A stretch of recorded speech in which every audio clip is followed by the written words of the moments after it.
Astaghfirullah. Assalamualaikum warahmatullahi wabarakatuh. Alhamdulillah wassalatu wassalamu ala Rasulillah wa ala alihi wa sahbihi wa mawalah wa la hawla wa la quwata illa billahi wa ba'du. Alhamdulillah, di malam hari ini kembali kita bisa duduk di Masjid Al-Fajri. Salawat dan salam kita hadiahkan pada Rasul kita Nabi besar Muhammad sallallahu alaihi wasallam. Kita lanjutkan kajian kita masih membahas Qasasul Anbiya, kisah-kisah para nabi. Dan kita masih meneruskan kisah Isa bin Maryam di dalam Al-Quranul Karim. Kalau minggu yang lalu kita menukil dari surah Maryam tentang kelahiran Isa bin Maryam dan begitu seterusnya, maka malam ini kita akan membahas surah Al-Maidah ayat 110 dan seterusnya. Ini lanjutan daripada kisah Isa ibnu Maryam. Dan malam ini kita akan fokus membahas tentang mukjizat Isa ibnu Maryam sampai diangkatnya ke langit dan begitu seterusnya. A'udzu billahi minasyaitonir rajim. Bismillahirrahmanirrahim. Idz qala Allahu ya Isa ibn Maryam udhkur ni'mati 'alaika wa ala walidatika id ayyadtuka bi ruhil qudusi tukallimun nasa fil mahdi wa kahla wa id allamtukal kitaba wal hikmata wat taurata wal injil wa id takhluqu minat tini kahay'atit tayri biidni fatanfuhu fiha fatakunu tayran biidni wa tubri'ul akmaha wal abrasa biidni wa id tukhrijul mauta biidni wa id kafaftu bani Israila anka id ji'tahum bil bayyinati faqala alladhina kafaru minhum inna hadha sihrun mubin. Dan ingatlah ketika Allah subhanahu wa ta'ala berfirman, wahai Isa putra Maryam, ingatlah nikmatku kepadamu dan kepada ibumu sewaktu aku menguatkan dirimu dengan Ruhul Kudus. Engkau dapat berbicara dengan manusia pada waktu masih dalam buayan ibumu dan setelah dewasa. Dan ingatlah ketika aku mengajarkan, menulis kepadamu juga hikmah Taurat dan juga Injil. Dan ingatlah ketika engkau membentuk dari tanah berupa burung dengan seizinku, kemudian engkau meniupnya lalu menjadi seekor burung yang sebenarnya dengan seizinku. Dan ingatlah ketika engkau menyembuhkan orang buta sejak lahir dan orang yang berpenyakit kusta dengan izinku.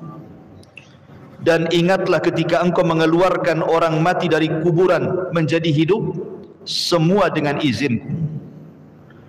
Dan ingatlah ketika aku menghalangi Bani Israel dari keinginan mereka membunuhmu, dikala waktu engkau mengemukakan kepada mereka keterangan-keterangan yang nyata, lalu orang-orang kafir di antara mereka berkata, ini tidak lain hanyalah sihir yang nyata. Al-Maidah ayat 110. Taib ma'asyiral muslimin yang dimuliakan Allah subhanahu wa ta'ala, pada surah Al-Maidah ayat 110 ini Allah subhanahu wa ta'ala menjelaskan tentang beberapa mukjizat yang Allah anugerahkan kepada Isa. Ingat bahwa mukjizat itu khusus bagi para nabi. Karena keanehan dunia itu sering saya katakan, ada yang sifatnya irhasat, ada juga mukjizat, ada juga karamah, ada juga maunah, ada juga al-ihanah. Itu semua istilah-istilah keanehan. Adapun irhasat adalah keanehan yang biasanya diberikan kepada para nabi sebelum diangkatnya. Seperti Nabi SAW sebelum lahir terjadi perang gajah dan Allah kirim azab kepada Abraha. Itu namanya irhasat. Adapun mukjizat itu keanehan setelah diangkatnya. Kalau setelah diangkat jadi nabi dan rasul kemudian muncul keanehan disebut mukjizat.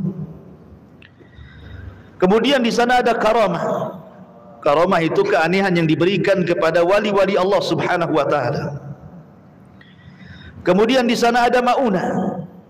Pertolongan Allah Subhanahu wa taala yang tidak disadari kepada orang-orang yang beriman. Kemudian di sana ada ihanah. Ihanah itu untuk menghinakan orang-orang kafir. Seperti umpamanya ada orang buta sebelah datang kepada Musailamah al-Kadzdzab dan mengatakan, "Ya Musailamah, sembuhkan satu mataku." Karena dia buta sebelah. Kemudian diludahi Musailamah jadi buta dua-duanya. Bukannya sembuh malah dua-duanya jadi buta. Itu namanya ihanah. Karena dia nabi palsu. Musailamah al-Kadzdzab. Kemudian di sana ada sihir, tentu sihir keanehan yang dimiliki oleh para dukun. Jadi yang kita bahas di sini adalah mukjizat para nabi. Khususnya di sini adalah mukjizat Isa putra Maryam. Dari surah Al-Maidah ini ayat 110 ada beberapa mukjizat yang diterangkan dalam Al-Qur'an tentang mukjizat Nabi Musa. Yang pertama tentang kelahirannya, dan ini sudah saya jelaskan minggu yang lalu. Bagaimana anak yang baru lahir tiba-tiba bisa bicara. Ada sebagian ulama mengatakan bahwa ada beberapa bayi yang bicara sejak bayi karena sebuah mukjizat dari Allah Subhanahu wa taala. Salah satunya adalah bayinya Isa bin Maryam. Jadi ketika lahir saja dia sudah ngomong kepada ibunya, "Jangan takut dan jangan sedih." Apabila orang-orang Bani Israel, khususnya orang Yahudi, bertanya kepadamu, "Anak siapa itu?" jangan kau jawab. Cukup isyaratkan saja seolah-olah dia yang akan menjawabnya. Kemudian yang kedua, bayi di masa siapa?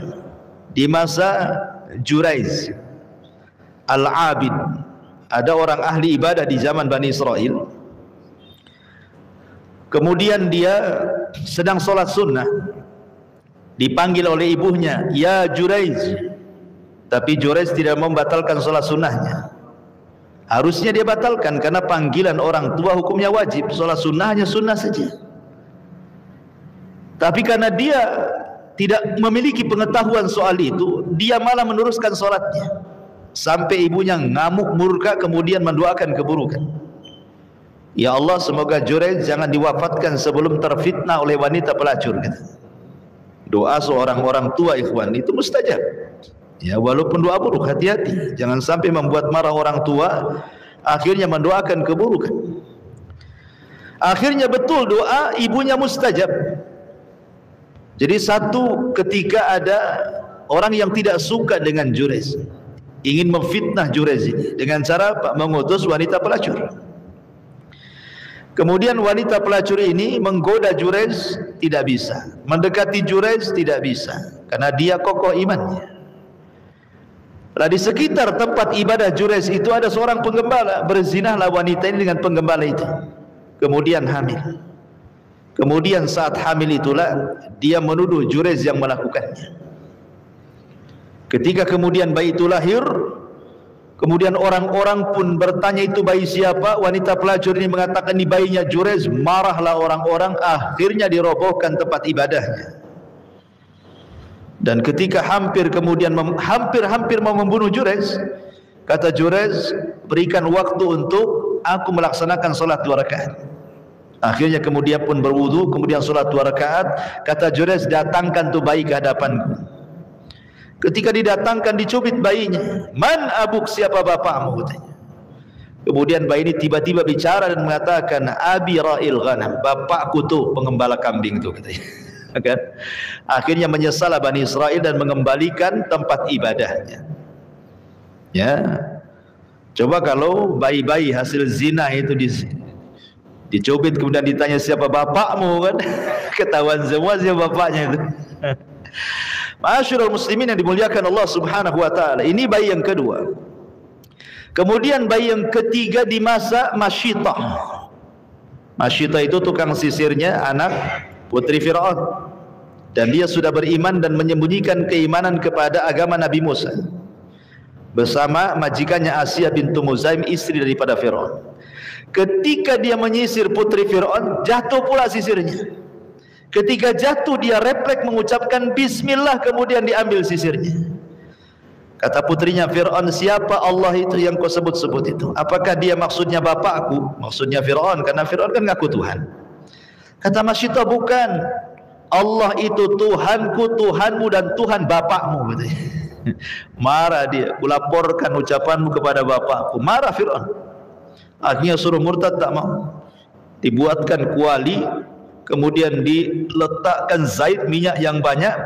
Kemudian 5 putranya satu persatu dimasukkan agar Masyitah kemudian murtad, tetapi tidak juga murtad.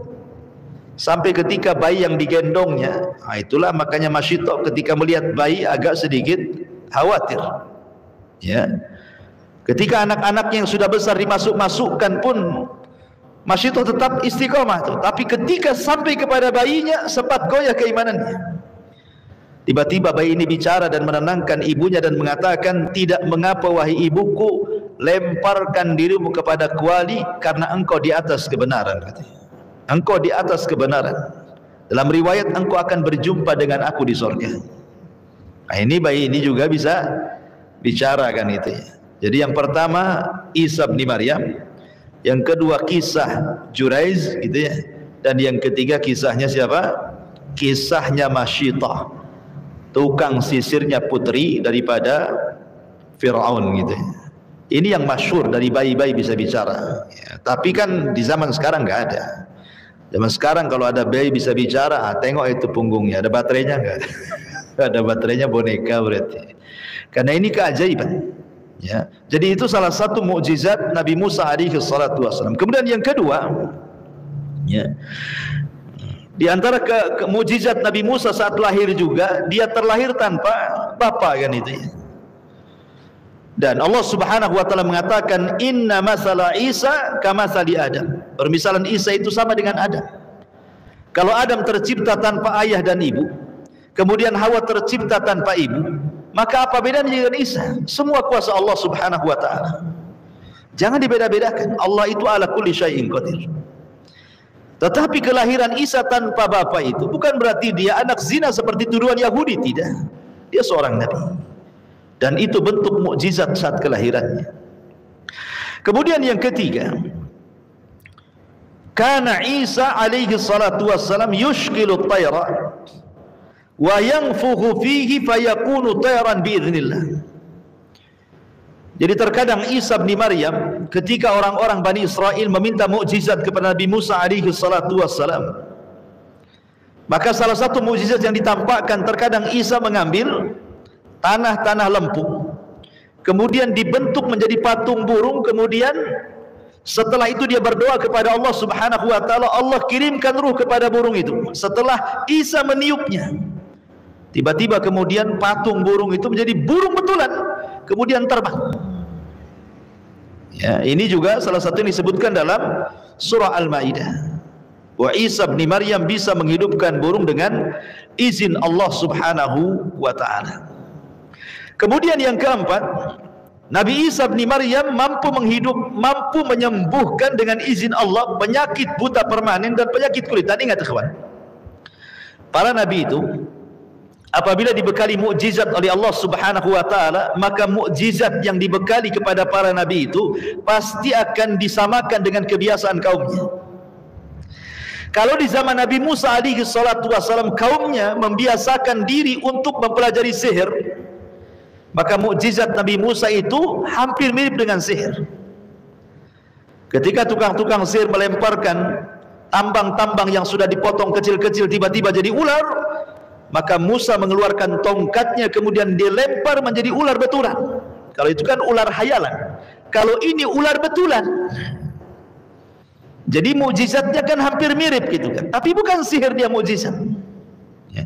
Sampai dukun-dukun Fir'aun itu berkomat kamit kan, supaya pandangan mereka bahwa ular yang dilemparkan oleh Musa adalah ular mainan gitu ya, itu adalah hanya sebatas tongkat, tidak bisa juga. Ya. Sudah mengeluarkan banyak mantra, tetap aja yang dilihat ular, makanya ketakutan mereka. Ya, makanya kemudian mereka pun mengatakan ini bukan kekuatan sihir, ini bukan kekuatan Musa, ini kekuatan Allah. Akhirnya mereka pun taubat dan sujud kepada Allah Subhanahu wa taala. Fir'aun marah dan mengatakan amantu qabla an adzan lakum. Ya. Apakah kalian beriman sebelum aku izinkan, kata Fir'aun. Kubunuh kalian kalau tidak bertobat. Tapi tukang sihir istiqomah. Akhirnya mereka dibunuh semuanya.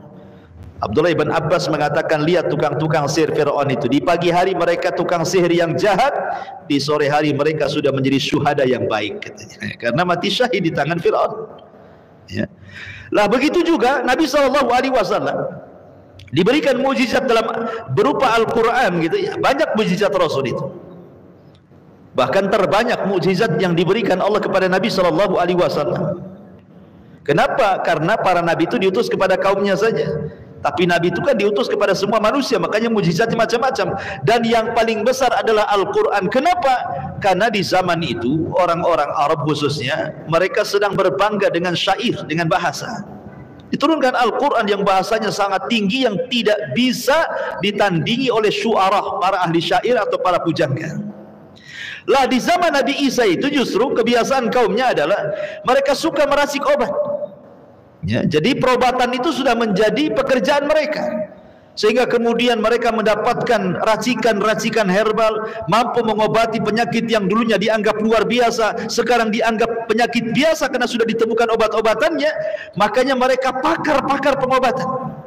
Makanya kebanyakan mukjizat Nabi Isa itu berkaitan dengan perobatan, menyembuhkan orang buta, menyembuhkan orang lepra, bahkan menghidupkan orang mati. Nanti saya akan sebutkan. Ya. Tapi yang jelas bahwa Nabi Musa alaihi salatu was, Nabi Isa alaihi salatu wassalam mampu mengobati orang buta permanen. Maksudnya buta permanen itu sejak lahir dia buta, diusap meleklah matanya.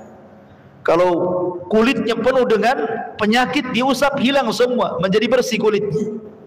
Dan itu mukjizat Nabi Isa alaihi salatu wassalam yang juga disebutkan dalam surah Al-Maidah 110 ini. Termasuk juga yang nomor 5, Ihya'u Isa lil mauta. Isa menghidupkan orang mati. Memang di dalam Al-Quran atau dalam hadis Nabi SAW tidak disebutkan siapa-siapa yang dihidupkan oleh Isa itu. Hanya diisyaratkan saja kan, isyaratnya ada dalam Quran, bahwa Isa itu diantara mukjizatnya mampu menghidupkan orang mati. Tetapi disebutkan oleh Al-Imam Al-Baghawi dari riwayat Abdullah ibn Abbas radhiyallahu anhuma tentang kisah 4 orang yang pernah dihidupkan oleh Isa bin Maryam. Dan itu dinukilkan sekali lagi oleh Imam Al-Baghawi dalam tafsirnya dari Abdullah ibn Abbas radhiyallahu anhuma, kana ahya arba'ata anfusin. Isa pernah menghidupkan 4 manusia. Pertama namanya Azir, namanya Azir. Azir ini kawan dekat Nabi Isa alaihi salatu wassalam, tetapi tempatnya jauh. Ya, kalau saya analogikan seperti ini, saya di sini, saya punya kawan di Padang atau di Medan gitu ya, atau mungkin jangan jauh-jauh lah, Tanjung Pinang atau Tanjung Uban gitu ya. Jadi kawannya ini, si Azir ini, kawannya Nabi Isa bin Maryam, sakit parah. Akhirnya kemudian ingin memberitahu Isa bin Maryam tentang kondisi teman yang baik ini. Rupanya sakitnya memarah, akhirnya meninggal. Jadi kemudian saudari perempuannya berjalan dari tempatnya menuju Isa itu sampai 3 hari itu. Maka setelah Isa tahu temannya meninggal, dia bergegas langsung menuju temannya. Setelah 3 hari kematiannya itu, akhirnya kemudian Isa ibni Maryam datang langsung ke kuburannya. Kemudian berdoa kepada Allah Subhanahu wa taala agar Allah Subhanahu wa taala menghidupkan Azir ini. Karena dia teman baiknya. Fa kharaja min qabrihi wa baqiya wa waladalahu. Rupanya tiba-tiba kuburannya belah, keluar pula orangnya dari dalam kuburan itu, dan dia pun sempat hidup lama dan punya anak. Kata Imam Al-Baghawi yang dikeluarkan oleh Abdullah ibn Abbas radhiyallahu anhu. Ini yang pertama. Ya. Yang kedua disebutkan adalah Ibnu Al-Ajuz. Ibnu Al-Ajuz, anak orang yang sudah tua. Jadi ada orang tua punya anak meninggal, ya. Jadi sebutkan marra bihi mayitan ala Isa bin Maryam ala saririn yahmilu. Jadi orang tua ini punya anak satu-satunya. Jadi dia membawa anak yang masih kecil ini, yang meninggal ini, yang dibungkus dengan kain, ya, hendak dikuburkan. Tiba-tiba di tengah jalan berpapasan dengan Isa bin Maryam, ya. Maka kemudian Isa bertanya, itu siapa? Maka Ajuz ini, orang tua ini, mengatakan, itu anakku. Ini anakku, katanya. Ini anak satu-satuku, aku sayang dengan dia. Bisa enggak engkau mengobatinya, mengembalikan ruhnya, gitu. Karena melihat sayangnya orang tua kepada anaknya yang sudah meninggal itu, pada Allahu Isa, maka Isa pun berdoa kepada Allah Subhanahu wa taala. Kemudian Isa pun membentangkan sarirnya, membentangkan kainnya, membuka jasad anaknya itu. Kemudian tiba-tiba anak itu bergerak, ya. Akhirnya kemudian dia pun hidup lagi, ya. Kemudian juga yang ketiga, Ibnatu Al-Azir, anak daripada Azir. Kisah yang pertama kan, Azir dulu mati, dihidupkan. Sekarang anaknya mati, dianya hidup, ya. Jadi dia akhirnya mengkontak Isa bin Maryam karena dia pernah dihidupkan dari kematiannya. Jadi dia ingin anaknya sama gitu, ya. Anaknya sakit parah kemudian meninggal. Maka dia datang kepada Isa bin Maryam supaya dihidupkan. Akhirnya dihidupkan kembali atas izin Allah Subhanahu wa taala. Lah, tuduhan-tuduhan Bani Israel kepada Isa bahwa dia bisa menghidupkan orang mati, jangan-jangan Isa ini sudah ada kerjasama. Mungkin pura-pura, atau mungkin dalam istilah kita settingan gitu kan. Bisa saja kan. Kayak kemarin dukun-dukun itu kan dukun settingan kan, yang ramai dukun settingan kemarin itu kan. Jadi Bani Israel ini menuduh bahwa ini settingan Isa. Jangan-jangan sudah kerjasama dengan si Aziz, ya, atau kerjasama dengan Ibnu Ashur dan begitu seterusnya gitu, Ibnu Azuz itu, ya. Akhirnya mereka mengatakan kepada Isa bin Maryam, kami nggak yakin kalau engkau bisa menghidupkan orang mati gitu. Kalau engkau memang betul-betul seorang nabi yang mampu menghidupkan orang mati karena izin Tuhanmu, saya atau kami, kata Bani Israel, khususnya orang Yahudi, sekarang hidupkanlah Syam putra Nuh alaihi salam. Syam putra Nuh ini jarak Nabi Isa dengan Nabi Adam, nah berapa tahun itu? Kan jauh jaraknya kan. Ini kan ceritanya anak Nabi Adam, Syam, Ham, Yafis nih kan, yang ada di perahu itu, ya. Sementara Isa ini kan Rasul terakhir dari Rasul-Rasul Bani Israel kan itu. Jadi jaraknya kan penuh. Boleh jadi kalau datang ke kuburannya sudah nggak ada lah isinya kuburan itu. Tetapi tidak ada yang mustahil bagi Allah Azza wa Jalla. Dalam riwayat bahwa suatu ketika Isa ini sedang bercerita tentang kisah Safinah yang ditunggangi oleh Nuh dan juga anak-anaknya. Jadi Isa ini bercerita soal Nuh, kemudian sampai kepada perahunya. Bani Israel nggak percaya, ya, jangan-jangan kau berdongeng saja. Kalau memang kau ini betul-betul cerita itu datang dari Tuhanmu, saya ingin mendengar langsung cerita itu dari orang yang langsung ada di perahu itu, katanya. Yang di perahu itu ya anak-anaknya Nuh lah, ya, salah satunya Syam ibn Nuh. Akhirnya dibawalah Bani Israil ini ke kuburannya Syam ibn Nuh. Kemudian ketika sampai di kuburannya Syam ibn Nuh, kemudian Isa bin Maryam berdoa kepada Allah Subhanahu wa taala, tiba-tiba kemudian kuburan itu belah, keluar Syam ibn Nuh itu. Kemudian untuk memastikan ditanya, siapa namamu? Saya Syam ibn Nuh. Oh, betul dia Syam ibn Nuh. Kemudian dia pun menceritakan di hadapan Bani Israil. Ketika itu kemudian dia pun meminta kepada Isa untuk diwafatkan, tetapi jangan sampai mengalami sakaratul maut, karena itu sakit yang luar biasa. Akhirnya diwafatkan kembali. Ya. Ini diantara 4 kisah yang disebutkan oleh Al-Imam Al-Baghawi dari Abdullah ibn Abbas radhiyallahu anhuma. Ada juga kisah yang sama yang disebutkan oleh Al-Imam As-Suyuti dalam kitabnya Darul Manthur. Jadi suatu ketika ada seorang wanita menangisi putrinya yang meninggal dunia, dan itu anak satu-satunya. Jadi anaknya sudah dikubur, dia tidak mau meninggalkan kuburan, dia bernazar ingin mati juga di kuburan. Jadi Isa lewat, suruh pulang, tak mau. Dia ingin menyusul anaknya. Akhirnya kemudian Isa mengatakan, bagaimana kalau seandainya aku hidupkan anakmu, kau mau pulang? Katanya. Oh ya, saya mau pulang kalau seandainya kau bisa menghidupkan putriku, katanya. Akhirnya kemudian Isa bin Maryam berdoa kepada Allah Subhanahu wa taala, tiba-tiba kemudian kuburannya belah, keluar putrinya. Tetapi putrinya kemudian mengatakan kepada Isa dengan perkataan yang membuat terenyuh orang tuanya, akhirnya memilih untuk dikembalikan lagi, dimatikan lagi. Nah, itu ceritanya yang dikeluarkan Imam Suyuti. Tapi sekali lagi kisah-kisah ini tidak terdapat dalam hadis-hadis Nabi, tidak juga terdapat dalam Al-Quran. Ini semua kisah Israiliyat, ya. Nah, namanya kisah Israiliyat kan tidak bisa dibenarkan secara mutlak, tidak bisa didustakan secara mutlak, kan gitu ya. Makanya Rasul mengatakan, hadithu am Bani Israil wala haraj, ceritakan tentang kisah Bani Israil, tidak mengapa. Taib, masyarul muslimin yang dimuliakan Allah Azza wa Jalla. Kemudian pada ayat 111-nya Allah Subhanahu wa taala berfirman, wa id auhaitu ilal hawariyyin an aminu bi wa bi rasuli qalu amanna wa syhad bi annana muslimun.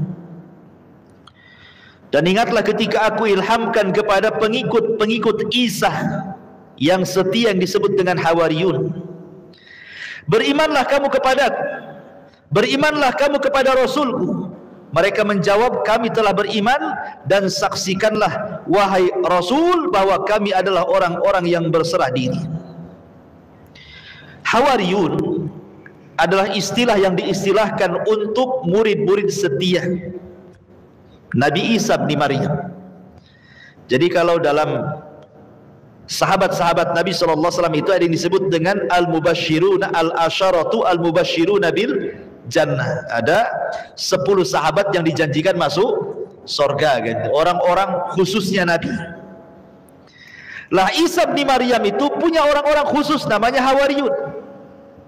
Mereka lah orang-orang khusus, orang-orang khulas, orang-orang yang betul-betul dekat dengan Isa bin Maryam dan bisa diandalkan, di mana Isa banyak menurunkan ilmu kepada mereka, orang-orang Hawariyun ini.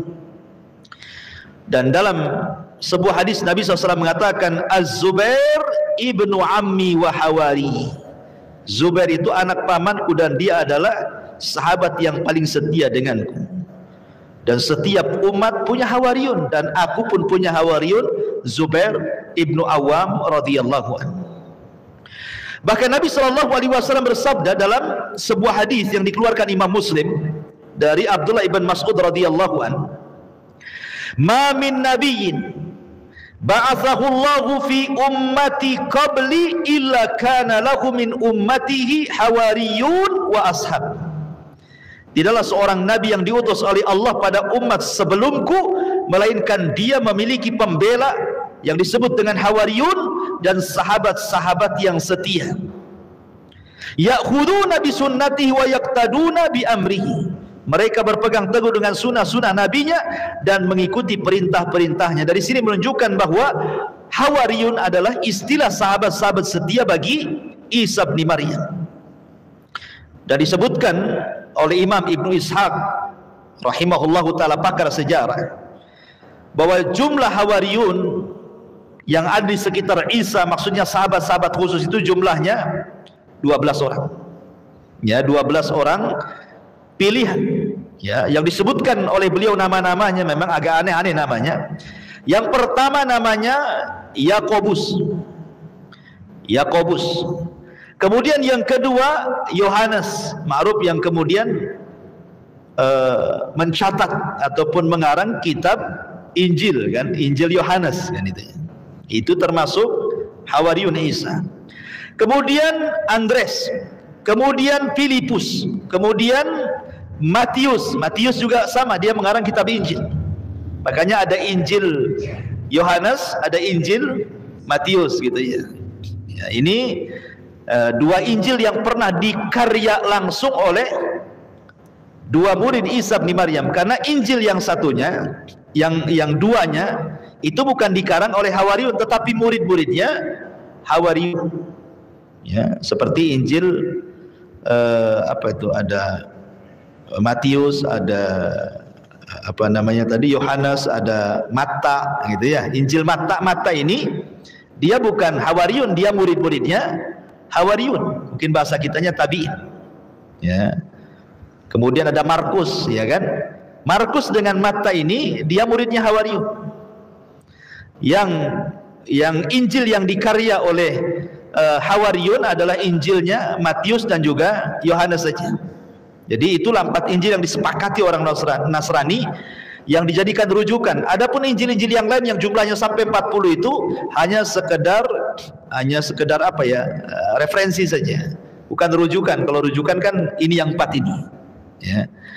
Kemudian di sana ada murid-muridnya Hawariyun namanya Thomas. Ya, kemudian juga Pitiatius, kemudian Tadeus, kemudian Yakobus. Ya, itulah bus gitu ya namanya orang-orang dulu kan. Nah, tetapi sekali lagi ini kan disebutkan ahli sejarah oleh Ibnu Ishaq, yang kemudian dinukilkan juga oleh Ibnu Katsir rahimahullahu taala. Tapi dalam Quran ya tidak disebutkan namanya, hanya disebut Hawariyun saja. Dalam hadis juga tidak disebutkan. Sebab kalau memang perkara ini perkara penting tentu disebutkan. Ya, karena intinya bukan di nama-nama kan itu ya. Intinya ibrah itu karena umumnya lafaz, bukan karena nama-nama dicantumkan. Nah, intinya itu adalah 12 nama yang disebut dengan Hawariyun. Lah orang-orang Hawariyun ini suatu ketika pernah meminta sesuatu kepada Nabi Isa. Minta mukjizat yang jauh lebih besar yang selama ini sudah mereka saksikan. Ya, bukan yang selama ini kan mereka saksikan menghidupkan orang mati, kemudian juga menyembuhkan penyakit lepra, kemudian menyembuhkan buta permanen, kemudian juga menghidupkan burung dan begitu seterusnya ya dari tanah. Mereka ingin mukjizat yang sifatnya spektakuler. Ya, apa itu mukjizat spektakulernya? Idz qala al-hawariyuna ya Isa ibn Maryam hal yastati'u rabbuka an yunazzila alaina ma'idatan minas sama, qala ittaqullaha in kuntum mu'minin. Ingatlah ketika Hawariyun, para pengikut setia Isa berkata, wahai Isa bin Maryam, apakah Rabbmu sanggup ya, untuk menurunkan kepada kami ma'idatan minas sama, hidangan makanan langsung turun dari langit untuk kami, katanya. Coba bayangkan, ini tidak ada kaitan dengan perobatan ini. Kalau yang tadi kan mujizat-mujizat yang lain kan bicara perobatan gitu ya, termasuk menghidupkan orang mati juga kan ada kaitan dengan perobatan gitu ya. Ini enggak ada kaitan dengan itu. Mereka minta mujizat yang lain. Mereka minta kepada Isa, ya Isa, bisa enggak nyuruh Rabbmu turunkan makanan dari langit, katanya, biar kami bisa makan di situ.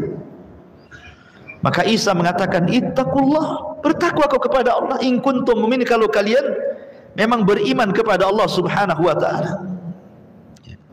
Lihat bagaimana Bani Israil, ikhwan. Ya.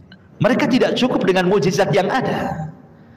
Padahal kurang apa, mukjizat yang ada itu kan sudah luar biasa kan, menghidupkan orang mati gitu ya. Kemudian menyembuhkan penyakit buta permanen, menghidupkan penyakit kulit, mampu kemudian menjadikan burung yang terbuat dari lempung kemudian bisa hidup jadi burung beneran. Kemudian di masa kecil Isa bisa bicara, bahkan Isa bisa menghabarkan sesuatu di rumah-rumah orang-orang persis dengan habarnya. Jadi kalau dia ngomong, di rumahmu ada kulkas ya? Ada. Dalam isi kulkasmu ada jeruk ya? Oh iya betul. Nah, dalam kulkasmu ada ini ya? Pokoknya semua isi rumah dia bisa mengatakan, tahu bahwa isi rumah itu apa isinya. Rupanya tidak cukup dengan mujizat Isa itu. Mereka minta yang lebih daripada itu. Makanya Isa mengingatkan, ittaqullah, hati-hati kalian, bertakwa kalian kepada Allah. Kalau kalian memang beriman kepada Allah Subhanahu wa taala. Di sini ma'asyiral muslimin yang dimuliakan Allah Azza wa Jalla, tetapi Isa bin Maryam tidak menolak permintaan mereka. Isa bin Maryam tidak menolak permintaan Hawariyun, tetapi syaratnya kata Isa, kalian harus puasa 30 hari, 30 yauman. Harus puasa 30 hari, kemudian kalian menyempurnakannya. Akhirnya kemudian Hawariyun pun mereka puasa 30 hari. Setelah berpuasa ke 30 harinya itulah, ingat, Isa bin Maryam ketika itu memberikan syarat kepada Bani Israel, khususnya kepada orang Yahudi. Lihat bagaimana syaratnya, disebutkan dalam ayat selanjutnya. Qala Isa bin Maryam, Allahumma rabbana anzil alaina ma'idatan minas sama' takunu lana idan li awwalina wa akhirina wa ayatan minka warzuqna wa anta khairur razikin. Qala Allah, inni munazziluha alaikum faman yakfur ba'du minkum fa inni u'adzibuhu adzaban la u'adzibuhu ahadan minal alamin. Isa pun kemudian berdoa kepada Allah, ya Tuhan kami, turunkanlah kepada kami hidangan dari langit yang akan menjadi hari raya bagi kami, yaitu bagi orang-orang yang sekarang bersama kami maupun yang datang setelah kami, dan menjadi tanda bagi kekuasaan Engkau ya Rabb. Berilah kami rizki dan Engkau sebaik-baik pemberi rizki. Allah berfirman, sungguh aku akan menurunkan hidangan itu kepadamu wahai Isa, tetapi barang siapa yang kafir setelah ini, kufur dengan nikmat yang kuturunkan, maka aku akan mengazab dia dengan azab yang belum pernah siapapun kuazab sebelumnya di alam semesta ini. Syaratnya apa? Kata Isa bin Maryam, seolah-olah ingin mengatakan, baik ya, aku akan meminta kepada Allah Subhanahu wa taala atas permintaan kalian. Tapi ingat, setelah Allah kabulkan permintaan kalian, karena ini nikmat dari Allah, ya, langsung makanan turun dari langit, nikmat yang besar, dan kalian menyaksikannya.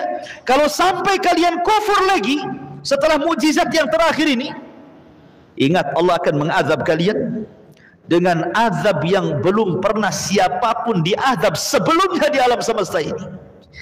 Dari sini terjadi silang pendapat antara para ulama tafsir. Menurut Imam Mujahid dan juga menurut Imam Hasan Al-Basri rahimahullahu ta'ala, bahwa hidangan dari langit itu tidak terjadi. Hidangan yang dari langit itu tidak terjadi turun. Kenapa? Karena mereka ketakutan. Orang-orang Hawari ini ketakutan. Karena Nabi Isa mengancam kan itu, kalau sampai kufur setelah hidangan ini turun, habis kalian. Kalian akan diazab yang belum pernah siapapun diazab di alam semesta ini.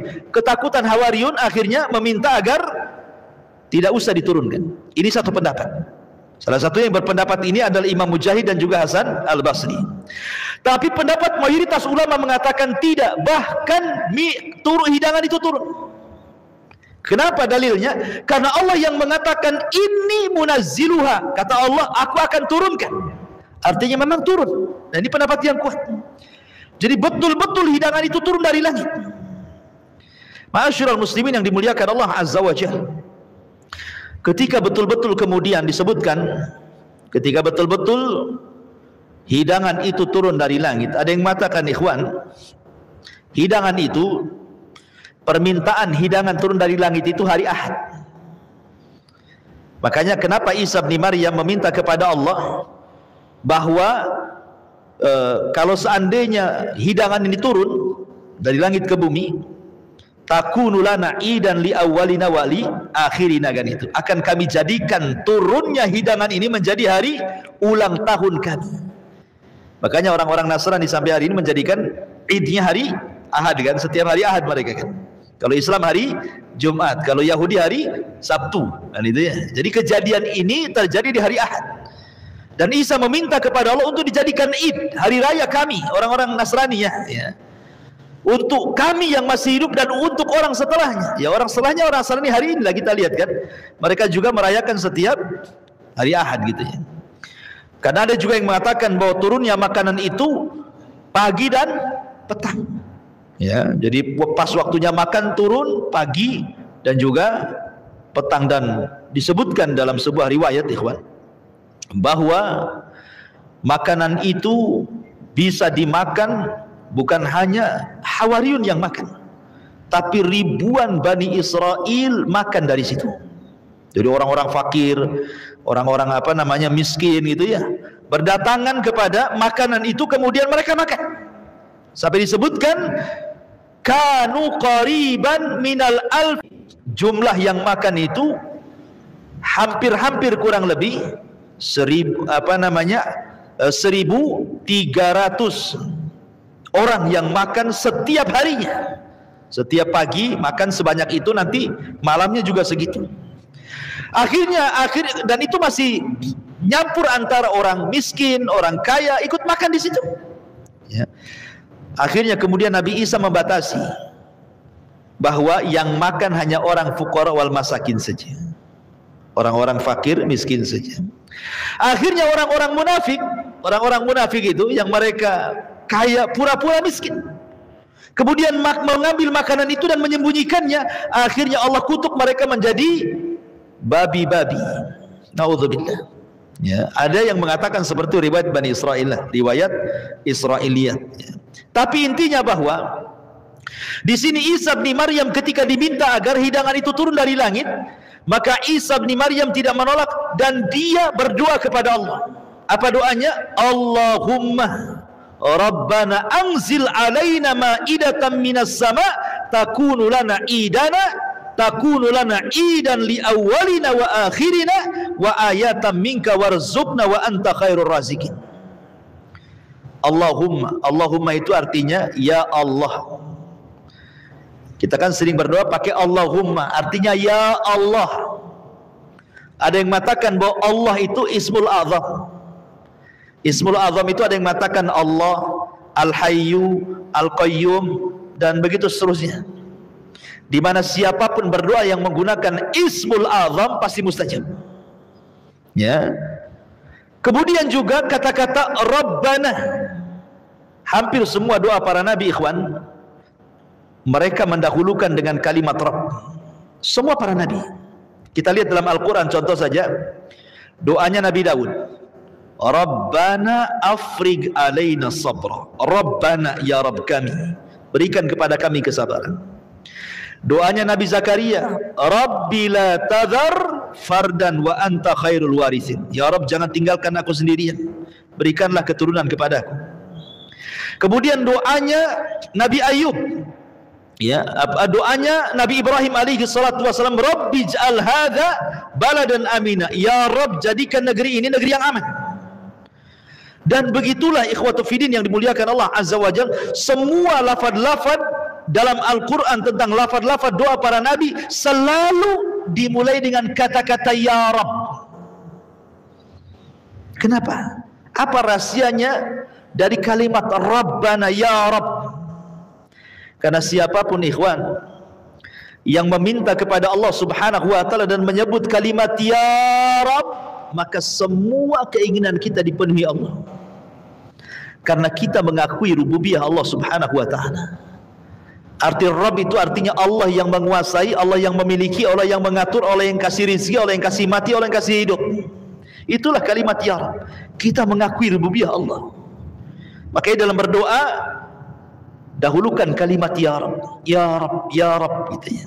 Karena itu meyakini rububiyah Allah Azza wa Jalla.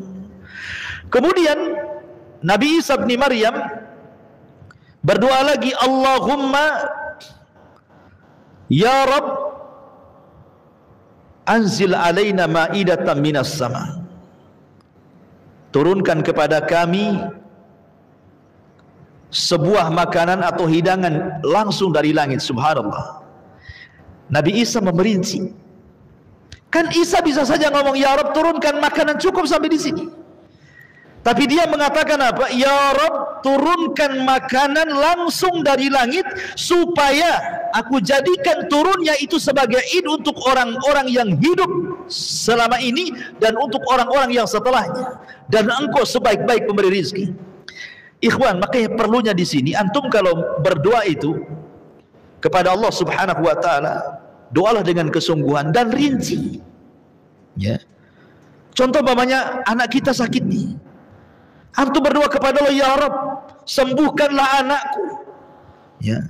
Engkau Maha tahu bagaimana tangisan dia, rasa sakit dia, bagaimana kami orang tuanya yang sayang kepada dia. Begitu rinci. Ya.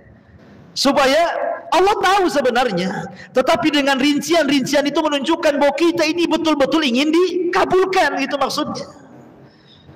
Ya.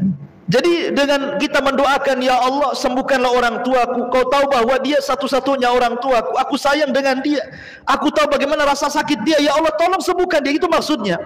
Supaya betul-betul kita meminta kesembuhan, sebagaimana Isa di sini meminta dengan sangat rinci kepada Allah Subhanahu wa taala, dan itu adab doa namanya. Ada tadarru, merendahkan diri, inkisar, karena dijelaskan bahwa Isa bin Maryam ini saat berdoa dia mengambil pakaian yang lusuh yang biasa dipakai oleh fuqara wal masakin, kain yang biasa dipakai orang miskin, seolah-olah dia betul-betul menjadi Abdullah, hamba Allah, tawadu di hadapan Allah, tidak menggunakan pakaian yang syuhrah, tidak. Dia pakaian-pakaian yang biasa dipakai orang-orang miskin. Kemudian dia menangis karena permintaan itu. Ya. Kemudian dia pun betul-betul inkisar. Ya. Betul-betul tawadu di hadapan Allah, kemudian melaksanakan salat, kemudian menengadahkan tangannya ke langit, kemudian dia mengatakan, Allahumma Rabbana anzil alaina ma'idatan minas sama takunu idan li awwalina wa akhirina. Subhanallah ya. Ma'asyiral muslimin yang dimuliakan Allah Azza wa Jalla, dan adab doa banyak. Kalau kita membahas tentang doanya Nabi Isa nggak akan selesai, karena ini cerita tentang adab doa ya, itu bab lain lah. Intinya bahwa akhirnya kemudian betul-betul datang awan dari langit.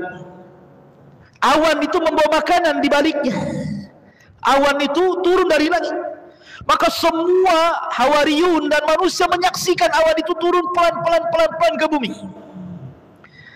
Tiba-tiba setelah berada di hadapan Isa bin Maryam, Isa menyingkap awan itu, rupanya semua makanan. Ada yang mengatakan ada buah-buahannya, kemudian ada makanan lautnya, kemudian ada rotinya, macam-macam makanan dari Allah Subhanahu wa taala, ikhwan. Yang jumlahnya begitu banyak sekali, yang bisa dimakan oleh ribuan orang. Awalnya orang-orang Hawariyun itu tidak berani mendekat, karena khawatir dia tidak bisa bersyukur dan kufur, dan dia sudah diancam dengan azab kan gitu.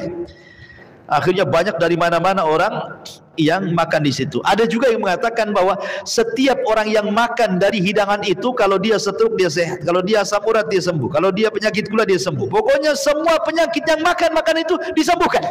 Subhanallah. Ya, luar biasa ikhwan. Jadi memang itu mukjizat yang Allah Subhanahu wa taala anugerahkan kepada Isa ibn Maryam. Ma'asyiral muslimin yang dimuliakan Allah Subhanahu wa taala. Taib. Kemudian di antara mukjizat yang lainnya selain daripada itu adalah diangkatnya Isa, ataupun adanya penghabaran. Sebelum itu Isa menghabarkan kepada Bani Israel. Sebelum diangkatnya ya, sebelum diangkat ke langit, dihabarkan kepada Bani Israel bahwa aku ini bukan nabi terakhir. Aku ini bukan nabi terakhir. Akan ada nabi sepeninggalku. Dan itu diisyaratkan dalam Al-Quranul Karim. Perhatikan, Allah Subhanahu wa taala berfirman di dalam Al-Quranul Karim tentang isyaratnya Isa bin Maryam. Dalam surah As-Saffat Allah mengatakan, wa idh qala Isa ibn Maryam ya bani Israel inni rasulullahi ilaikum musaddiqan lima baina yadayya minat taurat wa mubashiran bi rasulin ya'ti min ba'di ismuhu Ahmad. Wahai, dan ingatlah ketika Isa bin Maryam berkata, wahai Bani Israel, saya ini utusan Allah kepada kalian, membenarkan kitab sebelumnya Taurat dan menghabar gembirakan akan kedatangan seorang Rasul sepeninggalku, namanya Ahmad. Falamma ja'ahum bil bayyinat qalu hadza sihrun mubin. Ketika datang kepada mereka dengan keterangan-keterangan, mereka pun mengatakan ini sihir yang nyata. Ada orang yang mengatakan, kan yang dihabar gembirakan kepada Isa itu seorang Rasul namanya Ahmad, bukan Muhammad, katanya. Kan Ahmad, kenapa jadi Muhammad, katanya. Mereka berusaha lari dari mengakui kerasulan Nabi kita Muhammad SAW. Kan namanya Ahmad, bukan Muhammad ibn Abdullah, katanya. Maka dibantah. Dalam sebuah hadis kita tahu Nabi SAW pernah mengatakan, li khamsatu asma, aku ini punya 5 nama, kata Rasulullah dalam riwayat Bukhari dan Muslim. Ana Muhammad wa Ahmad wa anal mahi alladhi yamkhullahu bil kufra wa anal hashir alladhi yuhsyarun nas ala qadami wa anal aqib. Kata Rasul, aku punya 5 nama: Ahmad, Muhammad, kemudian Mahi, kemudian Hashir, kemudian Aqib. Ini nama Nabi. Disebutkan ana Ahmad dan juga Muhammad. Jadi nama dia adalah Ahmad dan juga Muhammad. Kenapa mesti kemudian sibuk gara-gara Ahmad kok yang datang Muhammad? Dia juga namanya Ahmad. Ini kan syubhat mereka supaya mengingkari kerasulan Nabi SAW. Karena begini ikhwan, kalau kita melihat surat-surat yang dulu pernah saya jelaskan ketika kita menjelaskan sejarah siratun Nabi SAW, ketika Rasulullah SAW menyurati raja-raja, kan, lihat perkataan Najasyi. Karena di antara orang Raja Nasrani yang beriman saat kemudian Nabi SAW mengirim surat untuk masuk Islam, salah satunya adalah Najasyi. Ya, Nabi SAW ketika itu mengutus Amr ibn Umayyah Adh-Dhamri radhiyallahu anhu. Lah salah satu perkataan Najasyi apa? Najasyi mengatakan ketika mengumpulkan para pendetanya dan membacakan surat dari Nabi SAW, apa kata Najasyi? Wallahi ma yaziduna 'ala alladhi naqulu fihi ma yusawi hadha marhaban bikum wa biman ji'tum min 'indi ashhadu annahu Rasulullah wa annahu alladhi najidu fil Injil wa annahu alladhi basyara bihi Isa anzalu haitsu syi'tum wallahi laula ma ana fihi minal malik la ataituhu hatta akuna ana ahmil na'laihi wa uwaddi'uhu. Subhanallah. Ini perkataan Najasyi ketika mendapatkan surat dari Rasul lewat Amr ibn Umayyah Adh-Dhamri. Apa kata Najasyi? Dia mengatakan, demi Allah, ya, tidaklah menambah apa yang aku katakan di dalamnya. Maksudnya ini ngomong kepada para pendeta yang dikumpulkan di istana kerajaan Najasyi itu. Ya. Kemudian dia mengatakan, asyhadu, aku bersaksi bahwa dia adalah utusan Allah. Dan sesungguhnya aku sudah mendapati dalam Injil dan Isa sudah menghabar gembirakan bahwa memang dia Nabi, katanya. Maksudnya Nabi SAW. Demi Allah, kalaulah aku bisa, kalaulah bukan karena aku seorang raja, kata dia, aku akan datang bagaimanapun caranya, kemudian aku akan bawa 2 sandalnya dan aku yang akan mewudukannya, katanya. Itu persaksian Najasyi, ya, kepada Nabi SAW, kan itu. Kemudian Muqawqis, raja Mesir, ketika itu Nabi SAW mengutus siapa? Hatib bin Abi Balta'ah, gitu, yang ketika di zaman jahiliyah dia seorang pakar syair, ya, dan menguasai beberapa kitab-kitab ahli kitab. Diutuslah kemudian Hatib bin Abi Balta'ah ini untuk mengirim surat ke Muqawqis, raja Mesir. Lah salah satunya disebutkan setelah kemudian Muqawqis membaca surat dari Nabi SAW, apa yang dikatakan oleh Muqawqis ini? Dia mengatakan, ya, qad akramtu rusulaka. Ini sebagai balasan suratnya. Aku sudah memuliakan utusanmu wahai Muhammad, gitu, ya.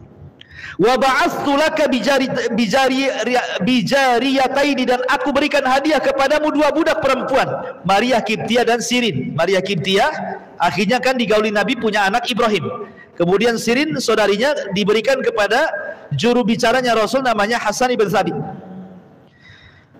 lahuma makanun fil kibti, dan kedua jariyah itu memiliki kedudukan di kibti. Wa bikiswatin, dan aku juga telah berikan hadiah kepadamu dengan sebuah kain yang sangat indah. Wa hadaitu ilaika baghlah, dan aku juga hadiahkan kepadamu baghlah. Baghlah itu artinya keledai, namanya duldul. Namanya duldul ya, sebutkan itu. Kemudian dia mengatakan wassalamu alaika, dan aku ucapkan selamat kepadamu. Dan dia tidak menambah suratnya kecuali itu, dan tidak masuk Islam. Tapi kan dia menghormati suratnya dengan cara memberikan hadiah 2 budak gitu ya, kemudian juga kain, kemudian juga baghlah gitu ya.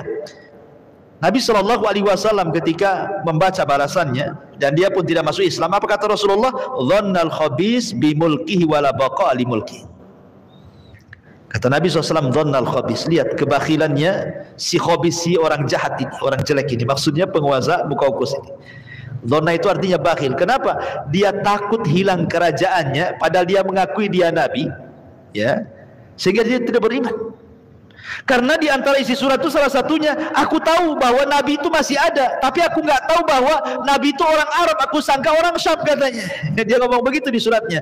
Makanya Rasul mengatakan dhannal khabis bi mulkihi wala baqa li mulki. Ya, dia bakhil, tidak mau mengakui padahal aku ini seorang nabi dan aku doakan akan hilang kerajaannya. Nah, betul, hilang kerajaannya. Sampai sekarang Mesir jadi kaum muslimin, tidak ada orang Nasrani di sana, kan menjadi negara Islam kan Mesir, sama dengan Indonesia, ya kan? Begitu juga Raja Herakli ketika diutuskan, dia hampir masuk Islam tuh Herakli itu. Kalau bukan karena takut hilang jabatan, tentu dia masuk Islam. Karena dia mengatakan, sungguh kalau seandainya aku bisa mendatangi dia, katanya, aku akan sujud di kedua kakinya dan aku akan cuci kedua kakinya, katanya. Itu perkataan Herakli itu. Raja-raja Nasrani ini di zaman Nabi SAW mengakui, ya, karena memang Isa bin Maryam menghabarkan seperti itu, bahwa kan kelak akan datang seorang nabi namanya Ahmad. Ya, makanya banyak kemudian orang-orang yang beriman di zaman Rasul, orang-orang Nasrani, terutama Nasrani Najran, berbeda pula dengan orang Yahudi, banyak yang kufur. Bukan karena mereka tidak tahu, mereka tahu, tapi karena hasadnya orang Yahudi terhalang hidayah itu saja sebenarnya. Ya.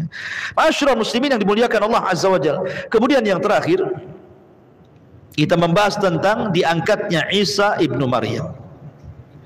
Kita tahu bahwa diangkatnya Isa ibnu Maryam, ya, Isa itu terancam nyawanya 2 kali. Pertama saat kelahirannya, karena ketika itu Raja Herodus kumpul dukun-dukun. Ya, ketika itu kan dia mimpi. Ya, dalam mimpinya bahwa kerajaannya akan tumbang. Gitu ya.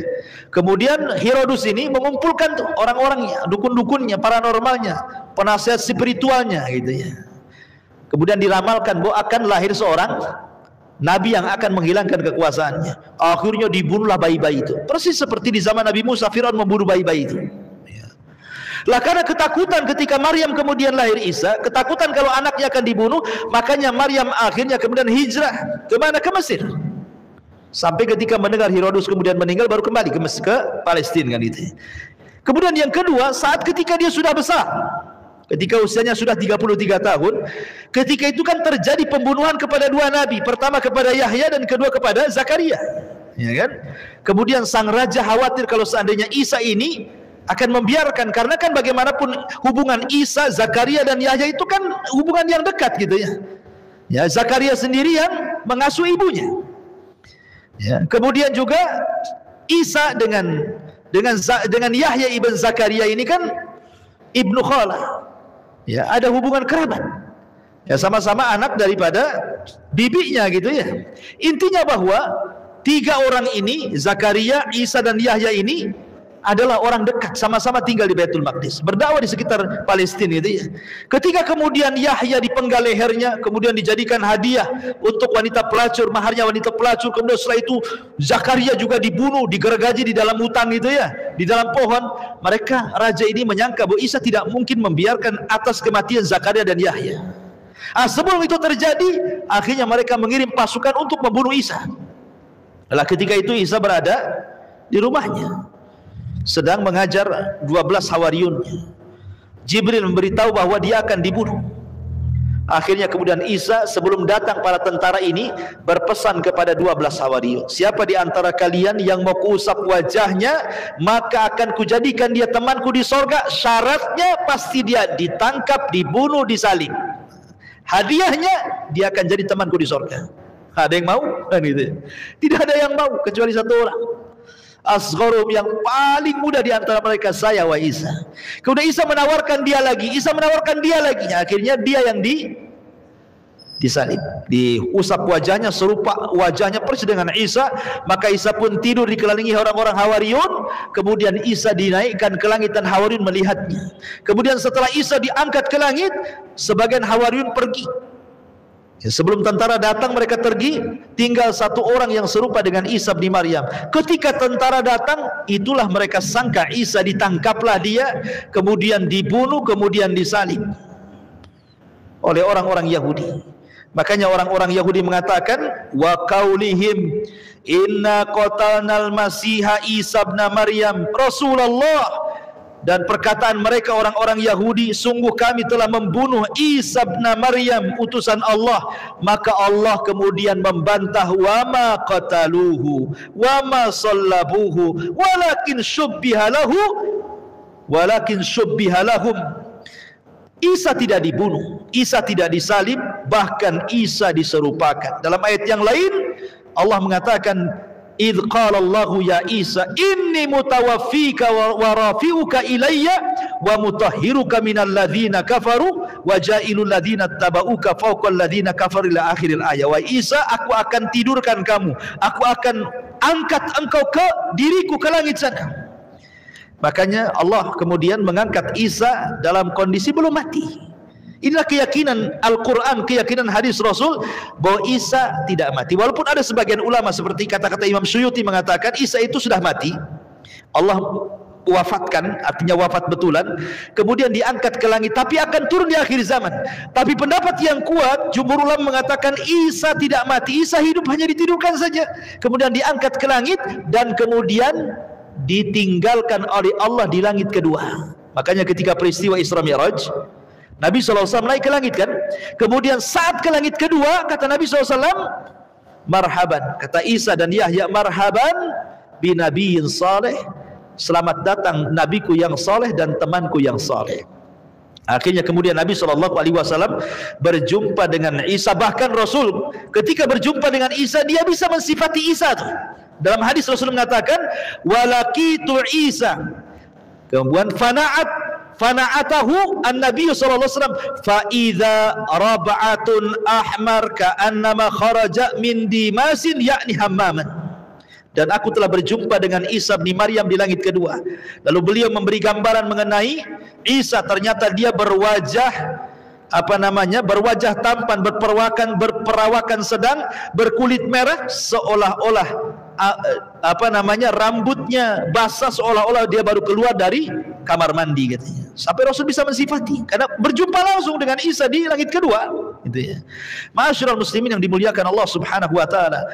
Dan ini menunjukkan bahwa mukjizat Isa diangkat ke langit dan akan turun di akhir zaman yang sudah saya jelaskan pada permulaan dulu, bahwa tugasnya membunuh Dajjal, kemudian mematahkan salib, membunuh babi, menegakkan hukum keadilan. Dan tidaklah Isa wafat kecuali semua ahli kita beriman. Semua ahli kita beriman. Ya, ma'asyiral muslimin, dan pada hari kiamat Isa akan dipanggil oleh Allah. Kemudian Allah mengatakan, wa idh qala Allahu ya Isa ibn Maryam. Pada hari kiamat nanti dia dipanggil oleh Allah dan mengatakan, hei Isa bin Maryam, kata Allah, a'anta qulta linnas, apakah engkau mengatakan kepada manusia, ittakhiduni wa ummiya ilahaini min dunillah, ambil saya dan ibuku dua Tuhan selain Allah. Qala, maka Isa mengatakan, subhanak, maha suci engkau ya Rabb, ya, ma yakunu li an aqula ma laysa li bihaq, tidak mungkinlah aku mengucapkan sesuatu yang tidak benar. In kuntu qultuhu faqad alimta, kalau aku mengucap kalimat itu kau sudah tahu, enggak mungkin kau tidak tahu. Ta'lam ma fi nafsi, kau tahu apa yang ada dalam diriku, wala a'lamu ma fi nafsi, sementara aku tidak tahu apa yang ada padamu. Innaka anta 'allamul ghuyub, sungguhnya engkau adalah zat yang maha mengetahui sesuatu yang gaib. ma qultu lahum, kata Isa, aku tidak pernah mengucapkan hal itu kepada mereka. Illa ma amartani bih, kecuali apa yang kau perintahkan kepadaku, ani budullah, agar sembahlah Allah, Rabbi wa Rabbakum, Rabbku dan Rabb kalian, wa kuntu alaihim syahida, dan aku atas mereka menyaksikan madumtu fi, selama aku bersama mereka. Falamma tawaffaitani, tapi kalau engkau sudah mewafatkan aku, kunta anta raqib, engkau yang mengawasi mereka, alaihim, atas mereka, wa anta ala kulli syai'in syahid, dan engkau atas segala sesuatu maha menyaksikannya. Artinya nanti di akhirat Isa akan mengingkari dirinya. Kan orang-orang Nasrani mengatakan Isa itu kan Tuhan, Isa itu anak Tuhan, Isa itu satu di antara tiga Tuhan. Makanya Allah panggil Isa, betul nggak kau Isa mengajak umatmu agar sembah aku dan ibuku? Oh, kata Isa, enggak, aku siap bersaksi, aku tidak pernah mengucapkan kalimat itu. Kalau aku mengucapkan, kan kau maha tahu, pasti kau tahu kan, kata Isa. Kemudian Isa mengatakan, selama aku bersama mereka, aku bersaksi aku tidak mengucapkan kalimat itu. Tapi kalau aku kemudian sudah meninggal, tiba-tiba mereka menuhankan diriku, ya hanya kau saja yang tahu, kan itu. Aku tidak tahu. Ya. Menunjukkan bahwa Isa berlepas diri dari orang-orang dan akidahnya Nasrani yang menuhankan Isa ibnu Maryam alaihi salatu wassalam. Dan kita katakan bahwa Isa adalah utusan Allah, dia nabi, dia utusan Allah, dia bukan Tuhan, dia manusia, sama dengan Nabi kita Muhammad SAW. Dan dia nabi yang terakhir dari nabi-nabi Bani Israel, sementara Nabi kita Muhammad SAW nabi yang terakhir dari semua para nabi, penutup para nabi dan rasul. Wallahu a'lam bishawab. Dari sini selesailah kisah Isa ibnu Maryam alaihi salatu wassalam, 3 pertemuan, dan insyaallah kita akan melanjutkan kisah nabi berikutnya setelah Isa ibnu Maryam. Subhanakallahumma bihamdika asyhadu an la ilaha illa anta astaghfiruka wa atubu ilaik. Allahu ta'ala alam. Assalamualaikum warahmatullahi wabarakatuh.